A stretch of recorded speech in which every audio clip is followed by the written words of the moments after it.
Good morning, everyone. Great to see you back. Great to be here. Probably realised I've been sort of popped in here at last minute as a replacement for my colleague Colin Radford, who couldn't make it. I'm going to try and channel the late, great Michael Parkinson. I'm a little bit concerned that Bruce down the end has actually got emu up his sleeve, and he's actually Rod Hull, and he's going to, for those who are aware of the Michael Parkinson emu interview, it was pretty special. I'd like to begin today, before I introduce everyone, on behalf of all of us, paying our respects to the traditional owners of the lands on which we meet today, but also the traditional owners of all the lands for those people who are dialing in and watching this session. We'd like to pay our respects to the elders of the past, those of the present and those emerging, and also our respects to peoples from Indigenous communities who are with us today in the room or with us online. Mental health is, in my view, the pandemic of the modern world. It affects us deeply in our community, it affects us deeply in our workplaces, and as people responsible for personal injury management, it creates workplace injuries. It's also so often the barrier to getting people who've been injured otherwise back to work. So today's subject is mental health and psychological safety, ensuring healthy workforces through holistic approaches to tackle the growing impact within the Australian workforce. And we've got a fantastic panel with a really varied set of experience and expertise to tackle this. So first of all, Brianna Cattanach. Brianna is the National Manager of Mental Health Strategy and Delivery at Allianz, sitting across workers' compensation, TPC and other personal injury lines. She brings specialty to this space as a registered senior occupational therapist with additional psychology qualifications specialising in behavioural neuroscience. We've got Dr. James Hundertmark with us. Dr. James is a well-respected consultant psychiatrist with a special interest and expertise in mood disorders, post-traumatic stress disorder, veterans' health, consultation, liaison psychiatry and male sexual dysfunction. He believes in the value of a careful and complete psychiatric history in understanding individuals and their difficulties. Leason. Ria is a global and commercial executive business leader with 20 plus years experience across strategic and operational delivery, internationally extending to the leadership and strategic transformation of cross-functional, multi-site, multi-country teams. A proven leader within complex environments. Ria is able to navigate cross-functional and matrix-based relationships and stakeholder management. Kimberley O'Reilly. Kimberley is a seniors workers' compensation leader working with QBE in insurance for the New South Wales sector. Kimberley's teams manage technical and specialty claims ranging from the workers with the highest needs portfolio to the litigation of whole person impairment and work injury damages, all the way through to early resolution and injury management and technical. And at the end, with EMU, Bruce Watson, who commenced as WorkCover Queensland's Chief Executive in January 2017. Bruce was previously the Chief Executive of Mind Wealth and Wellbeing Super Fund for 11 years and awarded an Executive of the Year award in 2010 by the Fund Executive Association for his contribution to business and industry. Bruce is a highly experienced CEO, recognised by the industry for delivering sustainable financial performance and customer service excellence in the financial services sector. So to get us underway, and we might draw on Brianna's experience and Allianz and the work you do to really understand your workforce. So what changes in the makeup of the Australian workforce and the ways that we work does the data that you have tell us about? And how do workplaces respond to changes you're seeing to support mental health and wellbeing? Yeah, certainly. So Allianz has been really lucky to now be in our 5th year of research into some of the mental health trends and experiences across a really diverse range of Australian workforces. And it's been really interesting to watch those trends unfold, particularly over a few very challenging and chaotic years. And I think what we're seeing in this year's research, which brief shameless plug comes out next month, so do keep your eyes open for the reports. But what we've seen out of this year's research is that increasingly the Australian workforce is becoming diverse, and as a result has really diverse needs when it comes to mental health and wellbeing and psychosocial safety. We have now 4 generations really genuinely embedded and working in the Australian workforce. We have increasing diversity culturally and in a lot of different ways where people are increasingly able to show their real selves at work, which also means we now have to cater for a far greater experience within the workplace. And in addition to that, we've also seen a real change in some of the more transient work roles that exist. We've seen high turnover in a lot of industries. So we're also dealing with a lot of new in career employees who can be at all stages of their career lifespan but new to us, which again poses new challenges around how to work and how we support people. That's then coupled with huge conversation we had yesterday around those changing ways of working and the fact that there is now just expectation for hybrid work and flexible opportunities from people. And while there are phenomenal outcomes for people's wellbeing and work-life wellbeing balance, there are unquestionably issues that are raised as well around connection and isolation and just the ability to kind of monitor people and their needs. And then in addition, we've also seen really strongly and probably for the first time ever, the sentiment towards work has really distinctly changed as well. People are looking for their workplace to be that social leader, but to also be that support system for them. And I think that that is a little bit indicative of a lot of people's circles probably closing slightly over COVID and us looking for those support networks in other ways. So we are seeing workers express really clearly that they want to have robust mental health supports and strategies from their workplace. And first and foremost, that is where they are seeking mental health information and support. We are seeing employees increasingly expecting their workplace to respond to the cost of living crisis and have ways to support them through those experiences, which poses greater challenges then when we look at remuneration and expectations and employee benefits. So I think all in all what we've seen is a diversification, but also these really increasing expectations and ways of wanting to engage in the workplace. So what does that then mean from sort of a solution perspective? I think what it means is that we need to be diverse in our solutions as well. So when I look back at the last 10 years of Australian workforce and mental health in the workforce, we kind of started the conversation with those mentally healthy workplaces and cultural thriving teams, that kind of piece. I feel like that's probably dropped away ever so slightly and been replaced now with the conversation around psychosocial safety and hazard management and risk. And then running behind that all along is injury management practices and crisis management and the pointy end of things that we all see when claims arise. And I think the solution is to really look to modernise our approach so that we're not sort of working in silos in those spaces, but introducing a really consistent, holistic mental health strategy that actually brings together our HR and capability with our safety, with our injury management and with our leadership as well. And in doing so, we'll be able to create business as usual practices as opposed to mental health being this kind of spotlighted topic. But we still need to keep awareness front of mind because we still need to make sure workers have high mental health literacy, that they've got resiliency strategies, that they feel safe and able to talk because mental health is on the agenda.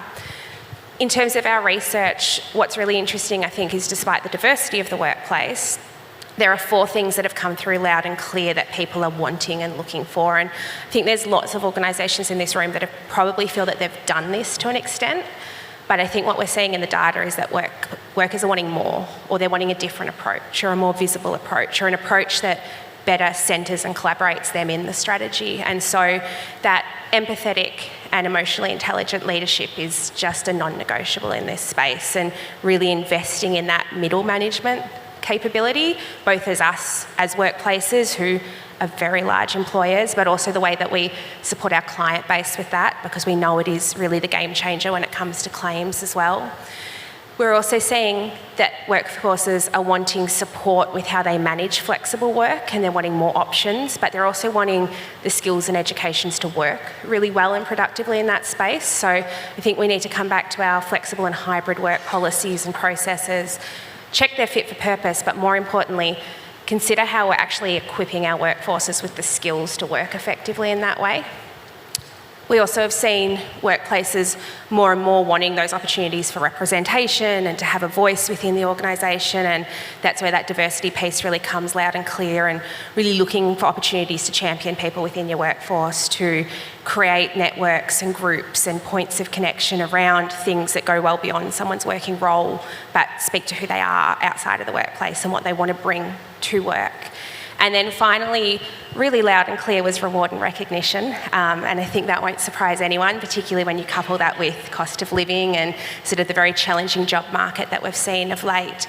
But for me, I think it's about going beyond the obvious, bonuses and pay, to look at that extrinsic and intrinsic motivators for work. And really, job clarity needs to be key. We need to make sure that people feel that their work is meaningful, but I think most importantly, we need to make sure that they can see the outcomes of their work. Again, whether that is our claims teams and really celebrating their achievements, or supporting our employers and clients to make sure they're actually offering the same, because a lot of the claims trends we're seeing around bullying and harassment and stress and some of those challenges in interpersonal relationships can really effectively be addressed with greater networking and connection, better strategies to recognise and celebrate people within the workplace, and supporting people to work flexibly. So that's sort of where we're at. So Ria, in the context of Brianna explaining how we're taking a much more holistic approach, looking at people's mental health in a broader sense, I wonder if you could give us all some advice around, some free advice around what more could we be doing to help employees recognise the signs of mental health concerns in themselves and their colleagues? Sure. I probably should start by apologising. I recognise that my face will be very large on these screens, and for anyone that's a little bit hungover, this dress might hurt your eyes, so I apologise. But at least you're awake. Yeah. Maybe we start by acknowledging that if I split this room in two, that 1 in 2 of us will have a mental health incident in our lifetimes. And we must normalise the conversation around that above anything else. That we often think about our health as a bit of a continuum, but ultimately our mental health fluctuates along our lifetime, and we also must normalise that discussion. But also we are working with colleagues, and to Brianna's point, 4 generations of colleagues in the workplace now, and there are those colleagues that we work alongside and serve who are more prone to having a mental health episode in their lifetime. So First Nations people, LGBTIQ community, older colleagues, perinatal colleagues, just as naming a few. So it's really important that we're educated and understand how we support those colleagues along their journey. We heard yesterday from Ben around the changes in organisation, and we heard it again this morning around AI and how that will fundamentally transform our workplace. I have a 9-year-old daughter, and I was reflecting on it yesterday, thinking the work that I do, and when I wrote my notes on this on a piece of paper and a pen, it's pretty unusual. And actually, even now, my hand ached, when I was writing the notes for this session. It's a very different world that we are bringing our children in, and even those colleagues that have just recently graduated from university, very different from the world that we worked in just 10 years ago. But what that's doing is creating a different type of stress in our environment, and that then has an opportunity to increase mental health injury in our workplace. So we also need to be mindful that we have growth in our industry ongoing, and whilst that's a great opportunity for us, and certainly at GB we've spent a lot of time over the last wee while increasing our workforce, what it also does, it means we have a number of new leaders in our business, and to Ben's point yesterday, those new leaders need an awful lot of support to be able to support their colleagues in their teams. And we also need to do better as an industry and right across leadership generally to be able to make sure that we not only promote great SMEs, but we give those great SMEs the right tools to be good leaders as well. So I suppose there's a bit of the so what, and I fortunately did have a pen and paper and wrote a few things down. We know that there are some macro and micro impacts to people's behaviour and changes to people's behaviour that we need to be cognizant of. And the way that we interact with people now is quite different. When we think about Zoom or WebEx or Teams, what a wonderful journey that's been. When we think, how many of us in this room, please don't need to show hands, but how many of us in the room would be on a Zoom call or a WebEx or a Teams call, but would also think, geez, this is a good time for me to do my emails? And we all do it. And often it means that we're half listening. Sorry, Pete, our CEO's in the front row. But we all do it. And so what it does often diminish is really strong, active listening and listening to hear and listening to understand. So I think being really aware of impactful changes in our teams' lives, whether they are viewed as big or little by us, it's not for us to judge that. It's what's impacting our people. Making sure we're really listening and hearing some of the words that our people are saying to us, and also the words that they're not saying to us. And any sort of obvious or maybe slightly less obvious behavioural changes that we see in people, absenteeism, lateness, and some of the commentary that they may have about themselves, their team, or the business perhaps. They're often lead indicators for a potential mental health issue. We're incredibly fortunate at GB. We're surrounded by colleagues who are much smarter than I could ever be in this space. Psychologists, counsellors, people who are working in mental health hubs, supporting phenomenal scheme, but also each other. And we've really set up an environment where people can have meaningful discussions with each other about their mental health. There will always be more to be done. This is never, ever going to be done, and nor do we ever want it to be. I don't know where Josh Newbury is, but he's our General Manager of our South Australian business here. Josh has recently just partnered with the Flinders Uni here as part of their Be Well program, which is a 10-week program of bite-sized information around resilience and well-being and mental health that we can support our people with. Get involved, it's great, free, great tool to support our people with. And maybe sort of, I think certainly in my role, I'm the Chief People and Culture Officer at GB, we've been unashamedly focused on getting an EAP provider that supports our people in a sort of slightly less traditional way, if you like. It's really focused on that sort of work, health, life element or elements, and less around being able to access a counsellor, but having those really gritty discussions and having those opportunities, great mental health apps to be able to support people through their journeys. Small bite sizes, like Ben said yesterday, consumable information for people to be able to access at the time that they need it most, so just-in-time learning and just-in-time information, and then being able to use that accordingly. I think the key thing for us that we need to consider going forward, and we will always keep it front of mind, is we heard yesterday from Pete as our CEO, we've had a 30% increase in our workforce over the last wee while. And what that can often mean is change in roles and functions and accountabilities for people. And whilst that's great for the scheme, it's great for our business, and it's great for those people who need our services, what it often can mean is change.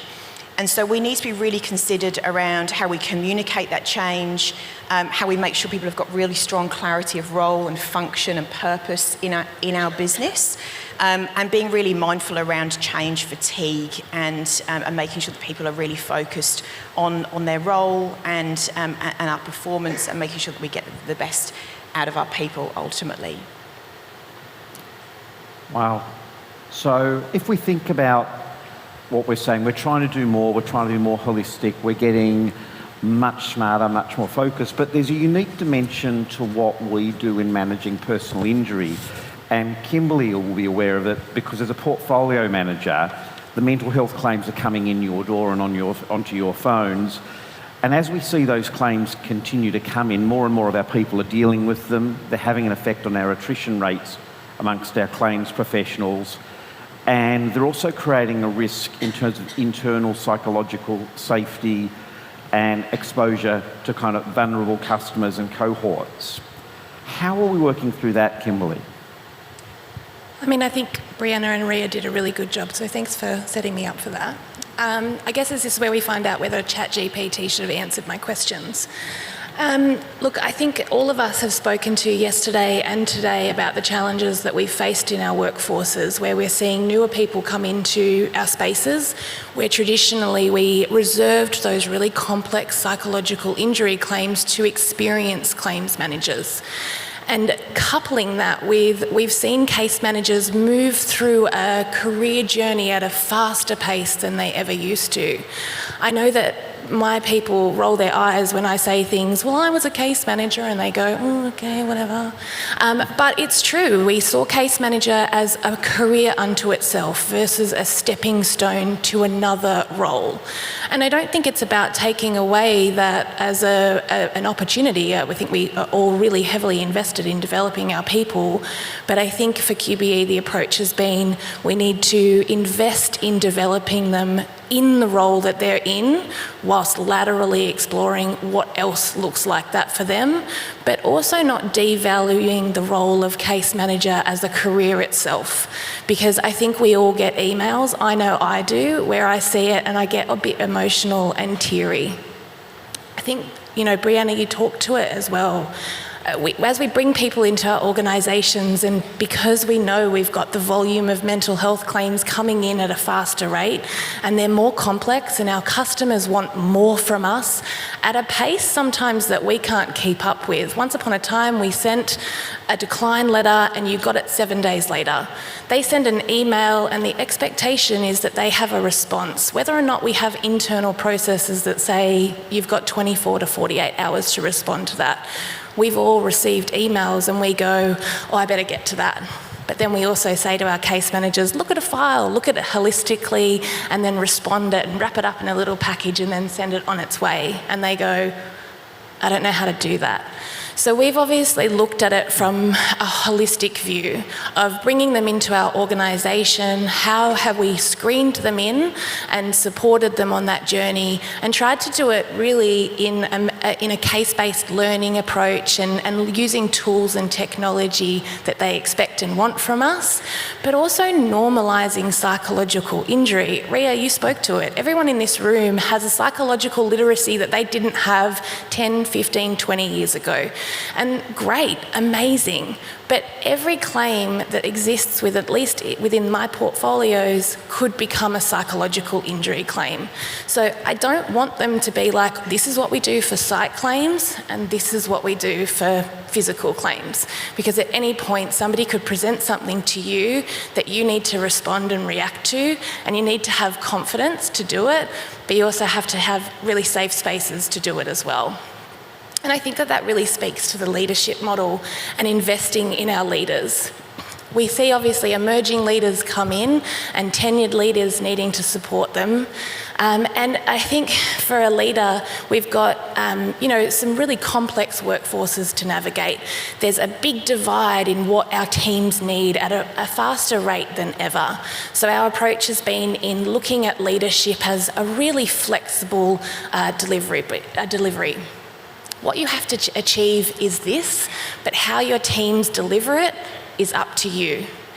And I think that speaks to, when you have a lack of tenure in your team, you have to be empowered to know what claims are going to suit that person and how many claims are going to suit that person.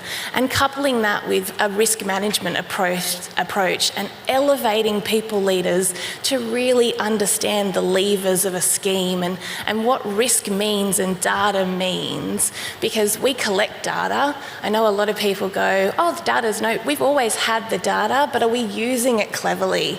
And I think lastly, we are really good at finding more things for people to do. Case managers, I don't know that I would go back and do it again. And I loved being a case manager, but we've added more to the deck, more and more. And sometimes it's absolutely a compliance-driven task, and we live in a highly regulated industry, and I have so much passion for it.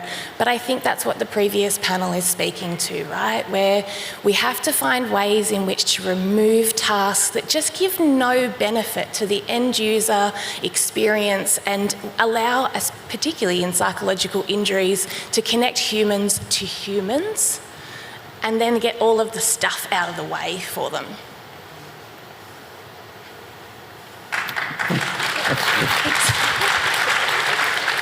So, broadening out a little further, we've talked about what it's like in our workforce and how the bridge between claims coming in and how that's affecting our workforces and how we need to work.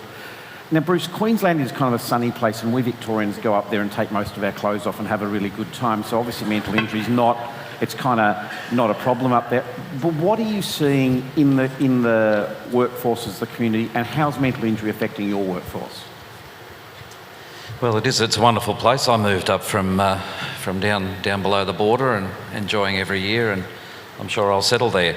It's very interesting, and it's no surprise that we've seen a significant increase in mental injuries, both in primary and secondary, and of course the flow on to common law claims in our scheme, which has a 0% threshold. Just reflecting a couple of months ago, someone shared with me that the global anxiety index had increased by 45% in the last 3 years. I went and had a little bit of a look, and I noted that it was up 57% for the 10 years before that. So it's an interesting world that we live in. Clearly, Queenslanders, I think, have been treated a lot better than some of the other states over the last couple of years. But still, I don't think Queenslanders are much different to the rest of us in this country, and we're definitely starting to see the impact of substantial increases in mental injuries. To give you a bit of an idea, though, we in the last 3 years, in the last 6 years, there was a tripling of cost of mental injuries to the scheme, and we also, in the last 6 months, have seen a 37% increase in the registrations for primary mental injury claims. Interestingly, within those claims, the private sector has been overtaken by government, and most of those claims centre around whether it be education, health, corrective services, child services, etc. Tough going, and it's a real challenge to try and work with government, especially education, where we talk to senior people and they suggest that you really need to connect with my 1,800 small businesses, the schools. But the challenge is there, and clearly we need to step into it. One of the areas that we're very concerned about in our scheme, and we think that there's a lot that we can do about, is the secondary mental injuries, and that's also seen a substantial increase, 100% increase over the last 5 years. Now, secondary mental injury increases, majority of them come from a musculoskeletal injury, primary physical injury, and there's whether or not, what is it that we're doing to contribute to that. I'm sure Doctor will talk about, that it's not necessarily a good thing to submit someone to a workers' compensation process, and I think that's been proven time and time again, so the real opportunity is there for us to do a lot better. I touched on common law. Can I just backtrack a little, that our scheme up until about 3 years ago, we had about 50% of our incoming claims, about 35,000 claims incoming, were medical expense only, and the rest were time loss claims. That split, the actual number has levelled out. It's still around about that 69,000, 70,000 claims per year, but the actual split now is 60% time loss claims. So the complexity of the claims, whether they be mental injury or not, definitely increasing, and of course that's impacting on our own employees. The common law, with having a 0% threshold to put in a common law claim, it's awfully enticing, I guess, for the legal profession to support the worker to ensure that they get their correct entitlements. And I have no problem with people with having entitlements, but it's definitely, there's a lot driven by the legal profession, which the plaintiffs, which is very questionable, and we're continuing to work on that front to ensure that workers are being supported by the people that they should be, and that's WorkCover Queensland employees and case managers and their medical professionals. And that's the key thing, not offering balloon amounts of money to people in order to get them to think about the dollars. And by the way, it's probably not real good for you to go back to work because that'll impact on your common law claim. But now I can tell you that almost 50% of our common law claims are secondary mental injury claims, and that's growing at a substantial rate. So overall, 60% of our common law claims are mental injury, and the rest being physical. So that's the cost side of it.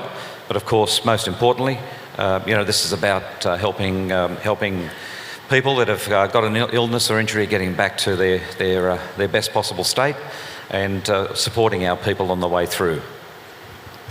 So thank you for that, Bruce. Now, in a second, I'm going to ask James a question I've always wanted to ask an expert, and it's a bit controversial. But before I do, just the BIE team, look, I'm not the most technology savvy. I seem to have managed to have turned off both the iPad and the screens that are telling us what's happening. So I could probably dress it up and say to people, look, it'll be really good if you get your questions in and the BIE team will help you get this going again. But let me ask you a question now, a really broad question. The narrative and dialogue on mental injury has grown and become very broad. We now allow a lot of people with a mental injury to lodge a WorkCover claim. We treat conditions of stress, which to some degree, I guess, are present for all of us at some point in our lives.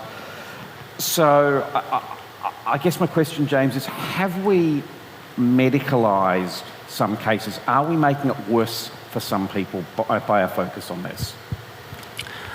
I need to start by saying that I work for mlcoa, which is a highly advanced company working multinationally. mlcoa has become a leader in artificial intelligence. I am not human. I am an android psychiatrist. Currently, I can read all of your minds. I have a bank of 17 ambulances outside the building right now. I have identified 17 people in this forum who are mentally unwell. I have a printer in my back.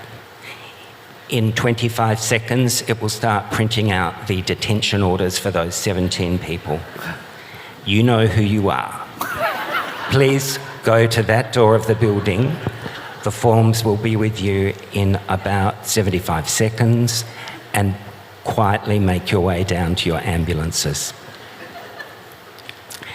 Now, was there a proper question? There was, wasn't there? The question, and it does play that, is through our conversation with this and through bringing claims in, are we perhaps making some natural conditions into a medical case? And particularly, are we making it worse for the people we're trying to help? Yeah, look, I think the most important thing for me to say as a psychiatrist is that some people that I see in occupational psychiatry, they really do have a mental illness. And I think it's important to say that. And I would say very, very broadly speaking, there is a group who do not have a mental illness. And there's a group of people who are driven by personality factors to be really quite difficult in the workplace. And it's very important for me to say as a psychiatrist that these people don't have a significant mental illness, their behaviour is personality driven, and that the workplace needs to deal with them with standard performance management. So that's a very important initial distinction in kind of sieving out people who you might say are mentally ill from others who are problem employees. And going across to the side where people have mental health problems, I think broadly speaking there are minor mental health problems which we often diagnose as adjustment disorders, and there are major mental health problems. And when I see patients that I'm assessing, I feel a lot of empathy for people who've got major mental health problems, because that's my core business in psychiatry. I'm there to help people with their issues. What I might say is occasionally, when I'm sitting in the room as an android robot psychiatrist, I get angry with claimants who clearly have no mental health issue and perhaps don't repeat this out of this room, but I will sometimes see claimants who I think are gaming the system. And I think that's really, really bad, and our system needs to have in it the people who really need help and people who really need good case managers and good rehabilitation workers. But there are some people who come into the system, very broadly speaking, under that heading. But the vast majority are people who benefit from good case managers and good rehabilitation workers.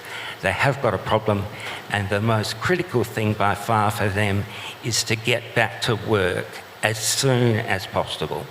And that's where they benefit from really good rehab and case manager people in trying to get back to work. So I probably cut up the total number into those groups. So, an ancillary question. So there are sort of almost three populations, and we've got people who have got genuinely serious psychological problems who need really strong support. There's a group at the bottom who might be gaming the system, but then there's a big group of people who have got more minor psychological problems. What would your advice be to case managers or people who are probably trying to have to work with quite a lot of those genuine psychological problems, more minor, a real challenge to deal with though? Yeah.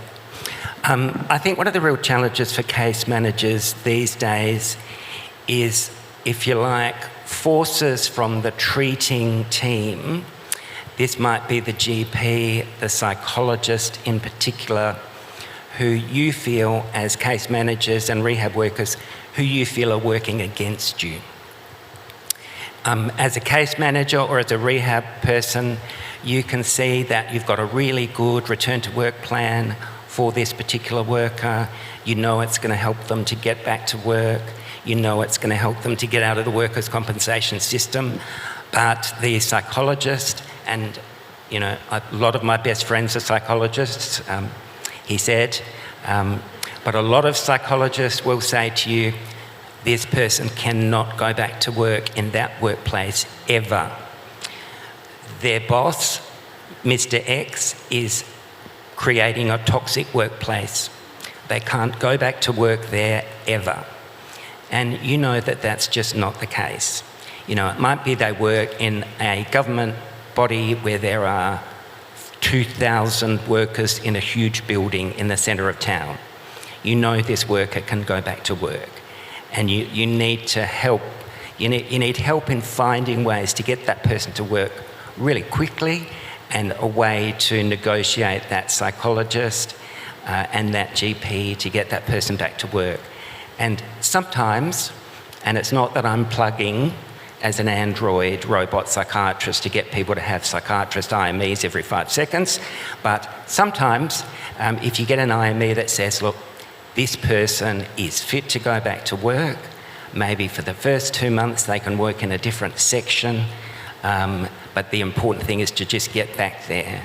And that can be part of negotiating a return to work for that particular worker. Do you mind if I just build on that point for a second? Because I think we've talked about sort of the over-medicalisation of stress, which has absolutely happened, but I think unfortunately as an industry we've probably over-medicalised recovery a little bit as well. And so many of the levers that we have to pull require people to have formal referral pathways for formal treatment programs, or they need to fit in particular boxes. When in reality, when it comes to mental health, and particularly that kind of early symptomatic experience that Dr. Hundertmark was speaking to, it's actually not necessarily therapeutic intervention that's required, but practical social prescribing methodology, engagement. It's about building support networks around that person that can assist. It's about engaging them in leisure and occupation that is healthy and capacity-based, so that they're able to build confidence and kind of recondition around maybe social exposure and things like that. It's about making sure that people have routines that are really full, potentially when they're not able to work from a physical perspective. And I think part of the challenge that we see a little bit is that at the moment, the system requires people to kind of medicalise their experience in order to seek help and support, and that support is medicalised itself. And if we can open up some more opportunities for people to engage in therapeutic sort of rehabilitation that isn't purely clinical, we'll probably suddenly see a little bit of a reduction in some of that sort of severity leaning. We'll see a bit of a reduction in some of that sort of symptomology, because you no longer have to prove your symptoms to get access to services. And hopefully we see a bit of a reduction in the medicalisation of everyday challenges like stress or family issues or having a tough day at work or working at peak demands because you're going through that natural workforce cycle. Yep, I think you're exactly right. They're really good points you've made. And things like routine, social interaction, just some physical exercise are things that people often lose when they go on a compensation claim, because patients will often say to me, I feel as though I need to stay in the house because I'm worried if I leave the house, someone's going to see me and they'll question my claim. So they're excellent points you've just made. And sorry, just building on from that, because I think you asked what a case manager can do, is a really simple shift in mindset is, I know we do this from a regulatory systems-based process. We ask what people can't do, but something that we've been moving our teams away is a strength-based positioning approach. You may also have to ask perhaps what they can't do, but try to infuse in your conversation, what can they do? What actually is a protective factor for them, not just in suicidality or whatnot. There's protective factors in all of our lives of things that bring us joy, and in the workforce as well. We all come to work to do a really good job.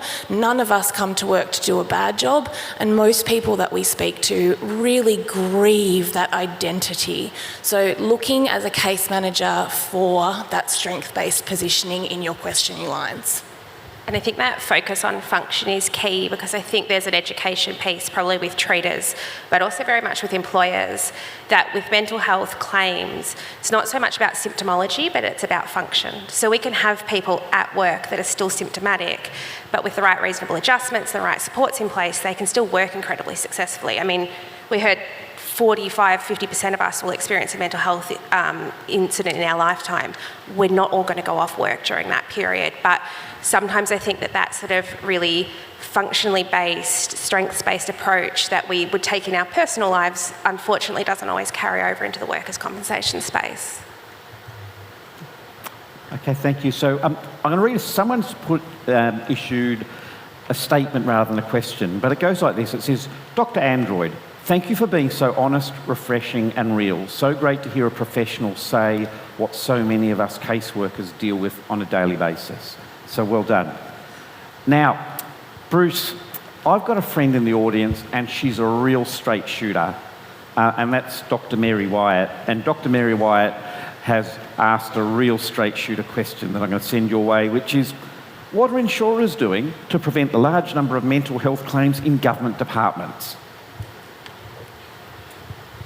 I think, Mary, thank you for that lovely question. WorkCover Queensland is the insurer. We don't have responsibility over reducing the incidence of injury and illness in Queensland.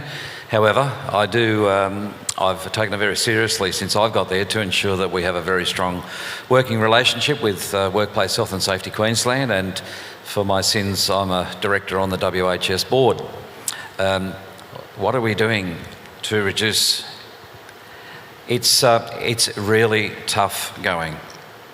There's a number of programs, but I can tell you they're in the early stages. It's taken a very long time for us to, I guess, get some breakthrough into government, to really getting some rubber hitting the road. One of the things that we are doing, but this is really more about managing what comes in the door for WorkCover Queensland, is we've set up a gov-to-gov return to work process, which is really getting government to support that if especially in the area of mental injuries, if a worker can't or shouldn't go back to that place of employment, as mentioned, that we give them an opportunity to work in other places, other agencies. And so far we've got, I think, about 16 or 17 agencies signed up to that trial. So look, we're trying lots of things, but I really, the only other thing I would say is that recently the psychosocial code of conduct that was put out by Queensland, I think that's a very good code. And look, it's early days, but let's hope that that really can shift the dial and get people focused, whether it be government or private.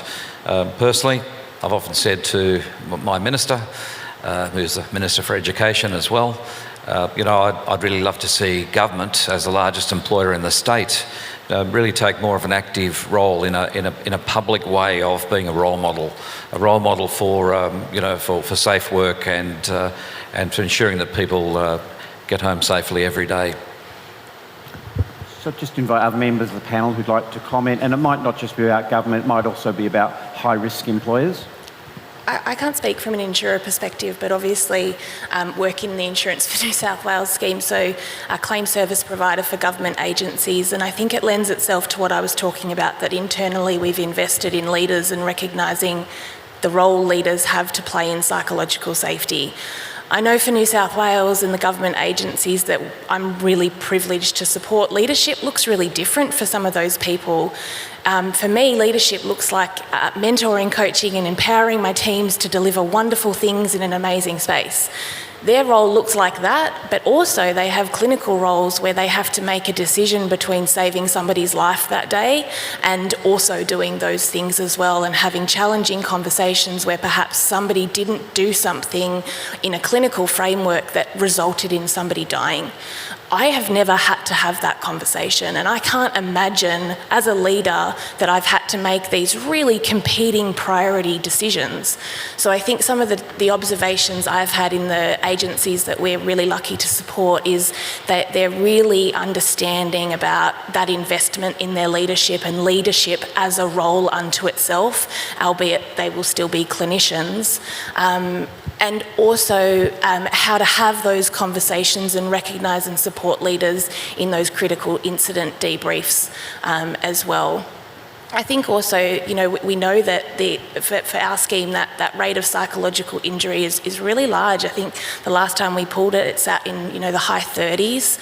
So we know they're coming in thick and fast. In a post-COVID world, that it feels different for them. So I think that they're really trying to address the psychosocial hazards that exist in their workforce and look at injury prevention and some of those innovative partners that sit in this room about how to support their workforces better and kind of prevent the claims that come in, and then work in partnership with their claim service provider to do better once there is a claim. I think it's important to say that the workplace that is the most high risk is the one that you don't like going to. And we're often dealing with what you might call back-end problems, in that the workers got sick and we're trying to help them.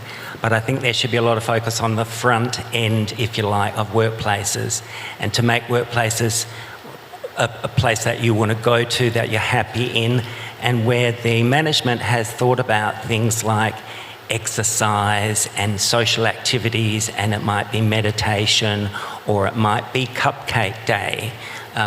Just having a healthy, functioning workplace is really, really important. Thank you, James. And that kind of, I think, speaks really well to another of the questions, but I might ask you to comment on this as well. Is it more important to provide that mental health first aid, or is it about improving resilience and well-being in the first place? What's the balance? I think it's really hard to improve resilience, and maybe that's my previous point about trying to help with the front end in the workplace. But certainly mental health first aid is really important, and I know there are a number of good courses in mental health first aid that are right across the country. So I think that's important. So if someone knows their team leader has some, if you like, mental health literacy, that's very important in a workplace. So I think just continuing on that a little bit, a pretty direct question here was, but I'm going to paraphrase it different. The question asked was, has societal resilience diminished in synergy with mental health claims? But given your comment, is the propensity for a mental health claim, are we more a higher propensity to have a mental health issue today than perhaps in past generations? Yeah, I think the answer is definitely yes. And I think in particular, from my perspective, bullying and harassment is at an epidemic level now. And what I've seen many times now is both the supervisor and the supervisee, they both take claims. You know, they can't both be right. So bullying and harassment is a major issue that we need to target, and we need more than a 60-minute session just on that particular issue. And could I just add to that? I think customer aggression is something which we've very much taken a stance on at WorkCover Queensland, because clearly, we have a lot of frustrated customers, and our job's there to help them through it. But you've got to draw the line in the sand when it's really impacting our employees. So at WorkCover Queensland, we have a zero tolerance on customer aggression. We, of course, got a very fair process that we work through, and of course there's early warnings and information before they even connect provided to customers. But we've got to look after and support our own people so that they can support others. I might just quickly give you a vignette. The very first time I went to Darwin, I saw a group of people from the TAO who had been in their office when a man walked in with a shopping trolley full of explosives, set it off. There was only one door in, one door out that he'd come in, and all of the staff in the office were very significantly traumatised, and a number of them had very severe burns, and it was just a horrific situation. But it's an example of the kind of peak aggression that customers can have to send towards people who are working in organisations.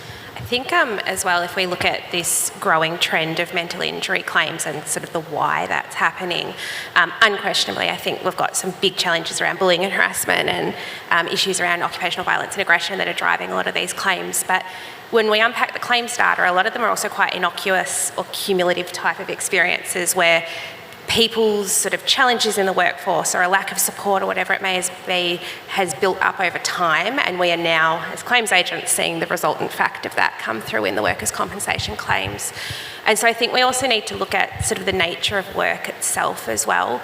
I think a lot of the systems that we have in place to support people through workers' compensation claims, but also a lot of the ways we work, probably predate a lot of the changes that we've seen in our sort of day-to-day working routines and our roles, and work itself has become more risky, but we're not necessarily outstandingly good at managing that or supporting our teams to have that managed either. 30 years ago we did not have mobile phones, and you couldn't go home and continue checking emails into the night, and if you're like me, you didn't wake up first thing in the morning and check your calendar and your email to see what's come through. You had that kind of time to decompress and to manage your well-being and to kind of leave work at work and check back into family life. I think as well we've talked a lot about changes in roles, and we've talked a lot about growing leadership capability, but people are also juggling a lot more hats and a lot more roles. And so there's challenges with things like role clarity, and there's challenges with things like work distribution and people's perception of opportunity in the workplace that, again, I don't think we are necessarily really well managing. So I think it's a blend of addressing the sort of big major risks where we need really clear policy and procedure, and we need very clear support pathways, and we potentially need crisis action plans where there have been critical incidents that impact mental health. But I think it's also about workplaces kind of viewing their work in the nature that it is done today and not maybe the way it was, and thinking about how do we also modernise the way that we are supporting people to work well. How do we modernise the way that we are supporting leaders to lead? How do we modernise the way that we are giving people work instruction and clarifying their work roles so that that cumulative stress doesn't build up and then make them more vulnerable to either those significant injuries from incidents that they would normally manage really well, or make them more vulnerable to just that cumulative impact of stress between work and life that ultimately is going to bubble over for all of us at some point. The last thing we want is for that to then be able to be tied back to the workplace. Okie dokie, so we've got 5 minutes to go. I think we've got two nice little operational questions, but one's a beautiful operational collaborative question from Peter in the audience, and it's, Dr. Hundertmark, what's the question that we as insurers ask the most regularly that you hate? What should we stop asking our experts?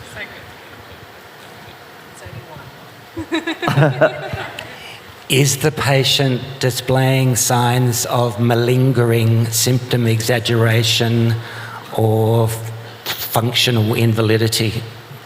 You know, that it's that question, you know, that psychiatric nitpicking to some degree. I think when I'm sitting with a patient, with a worker, my role is to pick up their genuine illness. I think it's bad for all of us if we get too much into what's not genuine, what might be malingering. It's not a helpful road to go down, so just chop that bit out. I know I've already contradicted myself and talked about people who are gaming the system, but just forget you heard that, I think. Okay, a question, several people have asked this in different ways, but what are the panel's views on specialised psych injury claim management portfolios? Who'd like to start? Well, I guess I can start to say that we don't have a specialised unit. We do have a specialised unit for specialist claims, catastrophes, etc., but not for mental injuries. It's work in progress, but we do feel we need to share that burden across our case managers as opposed to putting it all in one area. I'm sure there's some people that can do this sort of work day in, day out, and there's others that can't, and that's where we're at the moment.